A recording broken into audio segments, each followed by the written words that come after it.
Hey guys, আজকে তোমাদের তিসি ভর্তার রেসিপি করে দেখাবো। আর আমি যেভাবে করি সেভাবেই করে দেখাবো। সকল টিপস থাকবে এর মধ্যে। Hope you like this recipes. তিসি বাজার থেকে কিনে আনার পরে সর্বপ্রথম যে কাজটা করতে হবে সেটা হচ্ছে এটা ভালো করে পরিষ্কার করে নিতে হবে, বেছে নিতে হবে। এর মধ্যে ছোট ছোট মাটির দানা থাকে, তারপরে ছোট ছোট পাথর থাকে, আগাছা থাকে। সো অবাঞ্ছিত জিনিসগুলো বেছে নিতে হবে। তো প্রথমে তোমরা যেটা করতে পারো, একটু কাপড়ের মধ্যে মুছিয়ে ভালো করে, তারপরে আবার পাতলা মানে ছোট ছোট ছিদ্রিওয়ালা ঝুড়িতে ভালো করে টেলে নিতে পারো। এতে করে বালি, তারপরে তিসি ছাড়া অন্য যেই জিনিসগুলো থাকবে সেগুলো পড়ে যাবে, বিশেষ করে বালিটা পড়ে যাবে। আর এই বালি টালি সহ যদি তোমরা ভর্তাটা করো তাহলে কিন্তু কিচকিচ করবে আর খেতে পারবা না, আর ভালোও লাগবে না। এই দেখো কত বালি বের হয়েছে। এখানে আঙ্গুল দিলেই বোঝা যাচ্ছে যে একদম বালিতে কিচকিচ করছে। আর তোমরা দেখতে পাচ্ছ কিনা ছোট ছোট মাটির দানা আছে। এবার চুলাতে চলে আসলাম। আমি এরকম ছোট একটা পাতিলে কিন্তু এটা আমি টেলে নিতে পারতাম, কিন্তু না, আমি নিয়েছি বড় একটা পাতিল। খুবই অল্প পরিমাণ তিসি, কিন্তু ছোট পাতিলটাতে দিলে এটা যখন ফুটতে থাকবে তখন অনেক দূরে ছিটকে চলে যাবে। তাই এরকম একটা বড় পাতিলে, ডেস্কিতে, বড় কড়াইয়ে, যাই হোক মানে তিসি যত কমই হোক না কেন, বড় কিছুতে উঁচুওয়ালা সাইড সেরকম একটা পাত্রে ভেজে নিতে হবে। আমি এবার একটা কাঠের খুন্তি দিয়ে এরকম মাঝারি আছে এটা বেশ কিছুক্ষণ ভেজে নিচ্ছি।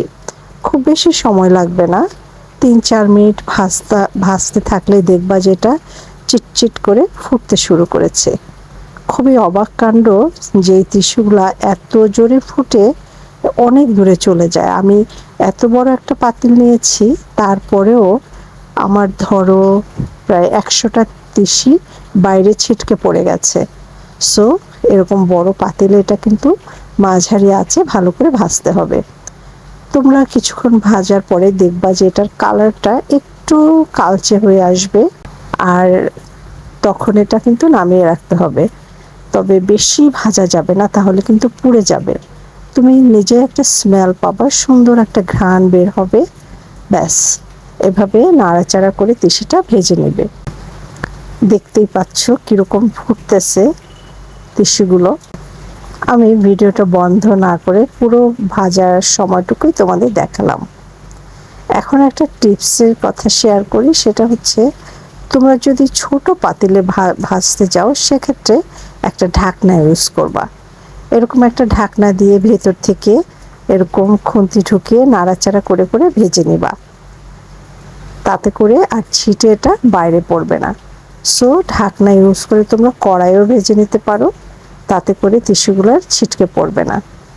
ভিডিওটা বেশ লম্বাই হয়ে গেছে তিসি ভাজা দেখাতে দেখাতে। ব্যাস, এটা এবার ঠান্ডা করে গুঁড়ো করে নিতে হবে। 2-3 বার ব্লেন্ড করে নিলেই হবে। মাঝে মাঝে ছোট চামচ দিয়ে একটু উল্টে পাল্টে দিলে খুব ভালো একটা গুঁড়ো হয়ে যাবে।